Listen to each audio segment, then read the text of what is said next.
niba ufite business uri gukora cyangwa se ukaba uri gutegura business ugiye gukora mu gihe kiri imbere, ntujye kure ubanze wumve bino bintu ugiye kukubwira. Hari abantu bagira business baraciririye, bafite ibyo bagenderaho, baraciririye kugira ngo bakunde babone amafaranga. Hari imiti se bagomba gutera muri business zabo kugira ngo zikundwe, hari uburozi bagomba gutanga mu bikorwa byabo kugira ngo babone amafaranga se. Hari n'abantu bafite business kuko bafite imiryango ikomeye yari ibaha support cyangwa se ibaha amafaranga kugira ngo bakunde bagenda bongera mu bikorwa byabo kugira ngo be guhomba. Hari n'abagira business kubera amasengesho akayigumamo kubera kwiringira Imana, avuga ati Mana mbabarire iyi business yanjye ikomeze itere imbere ijye impa amafaranga. Hari n'abagira business kubw'umuryango wabo ufite amafaranga wakize uhora umwongereramo. Bivuze ngo bano bantu bafite business zabo hari ibintu bagenda batandukaniyeho kuko hari imigenzo yabo baba bafite. Iwa mbere hari ufite business kuko hari byaciririye ari gukoreramo, cyangwa se afite imiti runaka aba yarateyemo, cyangwa se afite imbaraga runaka ibiri muri izo business itaboneka. Hari n'abagira business kubera imiryango ikize ihora ibongereramo. Hari n'abagira business kubera yuko biringiye Imana ariyo ibaha support mu masengesho yabo kugira ngo business yabo itere imbere. Hari n'abagira business kubera ko bafite imiryango ikomeye. Nimba ngikomeye kubera ibyubahiro, ari abantu bafite ibikorwa runaka barakomeye, bahora babaha support kugira ngo business yabo itajya isubira inyuma. Abo bose nkubwiye, buri muntu wese ufite business muri abo nkubwiye, hari ibizira bine byanze bikunze iyo asambanye, hari ibizira bine bigomba kumugeraho. Ntujye kure. Uyu muntu uwo ari we wese, niba afite imiryango ikomeye, niba afite ibyo yaciririye ari gukoreraho, niba afite imbaraga ari gukoreraho, niba afite amasengesho ari kugenderaho, niba ari mu mbaraga nkeya afite, niba ari mu gishoro cye gike afite, cyane ku byo ngibyo byose wenda atanabizi ariko hari abantu babikora. Ntujye kure. Uyu muntu naramuka asambanye azitegura ibizira bine bizamubaho, kuko muri business n'ubusambanyi byanze bikunze n'ibintu bihabanye. N'abantu babiri bose bari muri business, haruje kumusambanya ari muri business yo gukorishakira amafaranga. Hari n'ufite business y'umucuruzi runaka ariwe twatangiriyeho. Dufite abantu babiri, hari umuntu uri gucuruza ari muri business ye, hari n'umuntu nawe wishakira amafaranga, wenda n'umusore cyangwa n'umukobwa cyangwa se n'umumama cyangwa n'umugabo, ariko haruzaza uje gusambana cyangwa se wishakira amafaranga cyangwa se n'indaya, reka bivuge gutyo.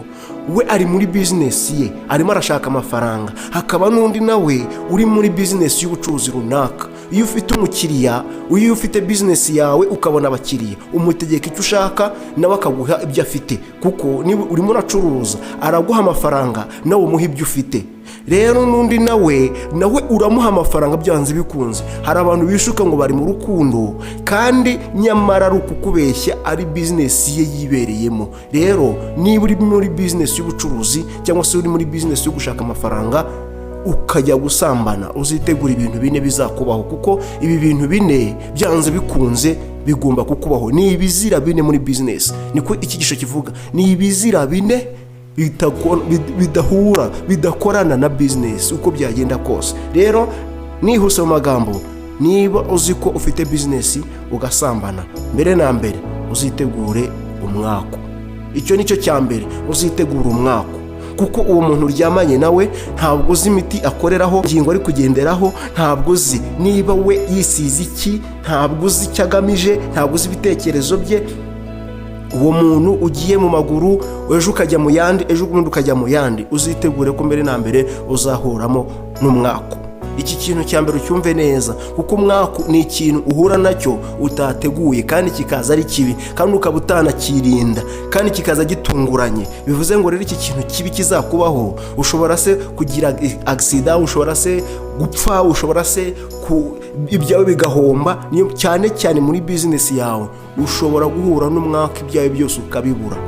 Ndaguha urugero, harabo ujya wumva cyangwa se wanumvise cyangwa se wanabonye ukumva ngo umuntu yasambanye ahita hasiga ubuzima. Abo bantu warabumvise ngo yagiye gusambana kwa runaka, agezeyo birangira apfuye. Uwo ni umwako. Cyangwa se ngo yagiye gusambana arangije akora accident, yasambanye n'umuntu barangije bakora accident. Uwo ni umwako. cyangwa se yasambanye none ibintu bye byarahombye, yagiye gusambana none ibintu byarahombye. uwo ni umwaku. nakubwiye ngo iyi bizinesi uri gukora iyo ari yo yose uzirinde gusambana, kuko nusambana uraba uri kawe, urimo urabitera umwaku, urimo urabyangiza. ntujye kure mbaze nkubwire n'ibindi, ariko mbaze nakira abantu bashyashya. nizere ko wakoze subscribe. nakubwira muri bizinesi yawe ngomba kukugira inama, mu bikorwa byawe ngomba kukugira inama, kuko icyo ukeneye ni inama muri bizinesi zawe. ikintu cya kabiri rero uzahora nacyo nuramuka usambanye, ni uko uwo muntu azakurya amafaranga, kandi azakurya amafaranga mu buryo bwa siyasa, mu buryo wowe utazi. arakuryoshya aryoshye, aragutereta, akugushe neza mu buryo bwose bushoboka, ariko afite target y'ikintu ashaka kuvuga, ashaka kugeraho.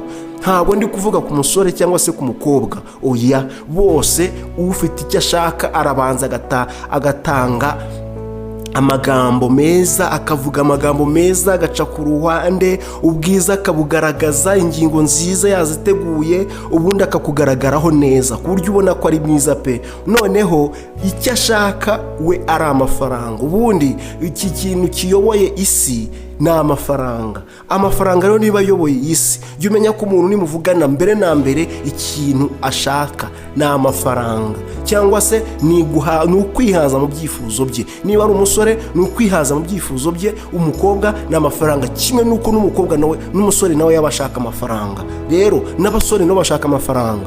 rero niba ufite bizinesi yawe ukabona umuntu aragusekera, arimo aragusanga, arimo arakugusha neza, arimo aragutereta utugambo twiza, nimuryamana uzitegure ko wamuhaye umutungo wawe uzaba wawutanze wose, kuko umuntu mwaryamanye amarangamutima yose ukayamushyiraho, byanze bikunze azamenya ibyawe byose kandi azaba agufite wese. rero uzitondere uyu muntu, kuko azakurya utwawe kandi bucece neza kuri siyasa.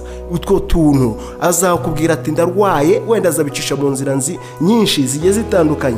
nakubwira ati rero ndumva ndwaye kandi kurya byananiye, byanze bikunze uzamubwira utereka nkohereza agafanta, ubwo amafaranga arimo arakuvaho, kandi ufite bizinesi urimo urashaka gutera imbere, urimo urashaka inyungu zawe, kandi ibintu byawe wibuke ko birimo iki, biri mu Imana. rero uyu muntu nakubwira ngo ndarwaye ukamwohereza agafanta, ejo bundi azakubwira ati none se ko nshaka kugusura nyohereza agatike. itike uzayimwohereza, umutegere moto, kandi naza ntabwo azataha imbokoboko. urumva ni amafaranga. naza azarya uzamugaburira inkoko, kandi ubwawe wowe urya ibijumba. ibaze nawe, ayo ni amafaranga ari gusohoka. ubwawe ntabwo iyo nkoko ujya uyigurira, ntabwo ujya wigurira iyo fi, ariko ugiye kuyigura kugira ngo wakire umuntu, ugaragare neza nawe ubwe kandi yakwitwayeho neza.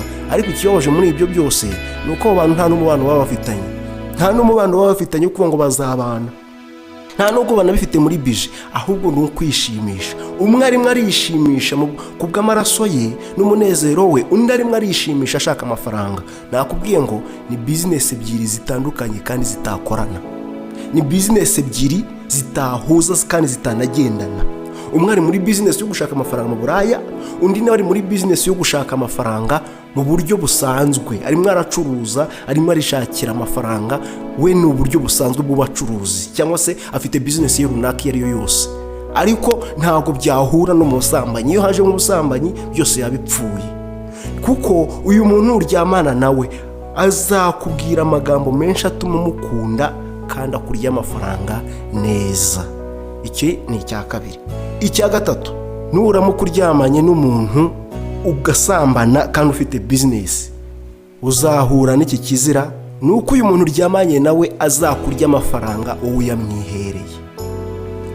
wowe uzayamwihera uyikuriye mu mufuka wawe, kuko wamaze kumwiyumvamo birenze, kandi wamwiyumvisemo atagukunda, kandi nawe umukunze kuko muryamanye, ntabwo mwigeze mukundana na mbere, kandi uyu muntu afite target yo kurya amafaranga. rero nawe uzayamwihera. buriya hari ibishuko abantu tujyamo tuzi ko turi mu nyungu, cyangwa se tuzi ko turi mu byiza, tugiye mu byiza, ariko ntidutekereze ingaruka zizabamo. uyu muntu mugeranye n'umuntu betinga, ubetinga aba azi ko ashoye amafaranga ariko azarya, aba azi ko ibintu arimo ari byiza, nubwo bamubwira ngo ni bibi we ashobora kumva ko ari bibi ariko akumva nanone we ko ari mu nzira nziza. Rero n'uriya musore cyangwa se uyu mukobwa uri muri bizinesi ye akaba ari kwicururiza, akaba yarakubitanye n'umuntu wishakira amafaranga uri kumuryarya, uri kumubeshya, barangiza bakaryamana rimwe, bakaryamana kabiri, gatatu, baba bahindutse nk'abagore n'abagabo kandi ari ubusambanyi bari kwisambanira. Byanze bikunze bizarangira mwihereye amafaranga. Uti gute?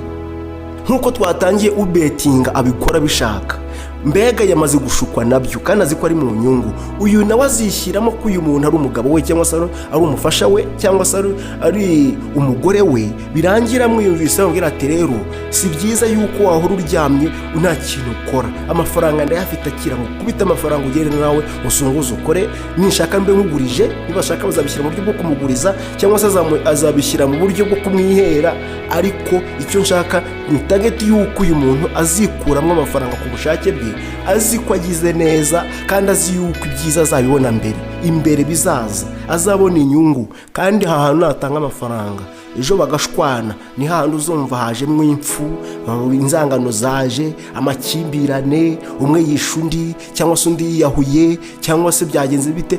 Rero aya mafaranga utanga kandi uri muri bizinesi yawe, kunda ibyawe. Aha ni ikizira cy'ubusambanyi, kuko nusambana n'uriya muntu kabiri gatatu byanze bikunze uzamuha n'ibyawe kandi ari ubyikuyeho. Uyu wa mbere aha hantu tuvuye bwa mbere yakoresheje siyasa kugira ngo agere ku mafaranga, ariko noneho ntabwo bigisaba siyasa, ahubwo uyikuyemo niwe ushatse kuyatanga. Nuyatanga rero azayakurya kandi muri bizinesi ntabwo byakagombye kubaho, uzahomba rero, kandi nuhomba uzataha, kandi nutaha ntabwo uriya muntu azagufasha, nta kintu na kimwe azakumarira, habe na sapoti n'imwe, ahubwo azajya kumvira yo kure. Kimwe nuko nyuma y'umwaka umwe cyangwa se nyuma y'amezi runaka muzaba mwaranibagiranye ntawe ukibuka undi, cyane ko noneho ashobora no kukwanga kuko nta kintu na kimwe uzaba ugifite. Yagukundaga kuko hari icyo wari ufite, buriya we yishakiraga n'amafaranga. Rero urukundo yari afite ni urwaganaga ku mafaranga. None se nabona umaze gukena azaba akigushakaho iki kuzaba umaze gukena? Ariko nuba ufite amafaranga azakomeza gukunda, ariko amafaranga nagenda azakwanga, kandi nakwanga ntazongera kukuvugisha. Ahubwo igitangaje niwongera ukabona andi mafaranga nuko azongera akagukunda. Muri make warishakira amafaranga, impamvu muri kuvugana nuko ari kugusoma amafaranga. Arimo arabona ufite ubutunzi, ariko nabona ubutunzi bwawe bumaze kugenda azakwanga pe, azakwanga, ahubwo azigira nk'utarukikuzi. Erega impamvu mbivuga gutya hari abantu benshi mubizi, abenshi murabizi kundusha. Impamvu mbivuga gutya ni inama ndi kubagira, ariko ndabizi ko abenshi mubizi kundusha. Hari abo mwabonye byabayeho, kimwe nuko ushobora no kubyumva byaranakubayeho. Ubundi ufite target y'amafaranga agukunda kuko yakubonyeho. Rero kukwishakira amafaranga ni impamvu nawe agukunda, namara kugukunda akagushiraho yabonye azakwanga. Hari n'abashakana bakajya kubakana kuko ifitiye target y'amafaranga yarayabuze, mukiri mu rukundo, mukiri abafiançailles, none abonye byanze aremeye murabanye, ariko icyo ashaka nuko azakurya amafaranga. Business ebyiri zitandukanye kandi bitahura na gatoya ni izi ngizi: usambana n'ubucuruzi cyangwa se usambana n'umuntu ufite business. Byanze bikunze urahomba. Ikintu cya nyuma hanyuma nkahita nkugira n'inama nuko azayakwiba. Uyu muntu azayakwiba, witonde. Ntabwo ndi kuvuga umusore, nta nubwo ndi kuvuga umukobwa, ni bose, kuko bose bararyaryana. Ni urukundo mu buryarya kandi ufite na business, cyangwa se ubusambanyi muri business ntabwo byakunda. Ni ibintu bitandukanye. Rero uyu muntu cyangwa se aba bantu umwe aziba undi.